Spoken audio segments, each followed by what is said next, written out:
வீட்டிலேயே hotel style rose milk with strawberry ice cream.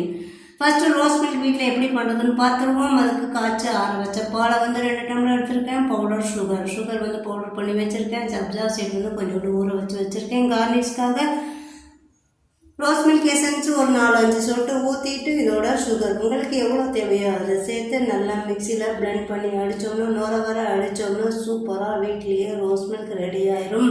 இதை இப்போ சேவ் பண்ண வேண்டியதான். சேவ் பண்ணும்போது 2 கிளாஸில் நல்லா சேவ் பண்ணிட்டு கூட ஐஸ்கிரீம் ஸ்ட்ராபெரி ஐஸ்கிரீம் ஒரு 2 ஸ்பூன் போட்டோம்னா மேலே கார்னிஷ்காக நாங்கள் ஊற வச்சுருந்த சப்ஜா சீட் அதையும் கார்னிஷ்காக போட்டு ஸ்ட்ராபெரி எசன்ஸ் கடையில் வைக்கிதுங்க. அதை வந்து சும்மா ஃப்ளேவருக்காக மேலே டெக்கரேஷனுக்காக இந்த மாதிரி ஊற்றி கொடுத்தோம்னா ஹோட்டல் ஸ்டைலில் சூப்பராக ரெடி ஆகிடும். வீட்லேயே இதே மாதிரி நீங்கள் ப்ரிப்பேர் பண்ணி குழந்தைங்க கொடுங்க, பெரியவங்க கொடுங்க. வீட்டில் நீங்கள் சாப்பிட்டு என்ஜாய் பண்ணுங்கள். நன்றி.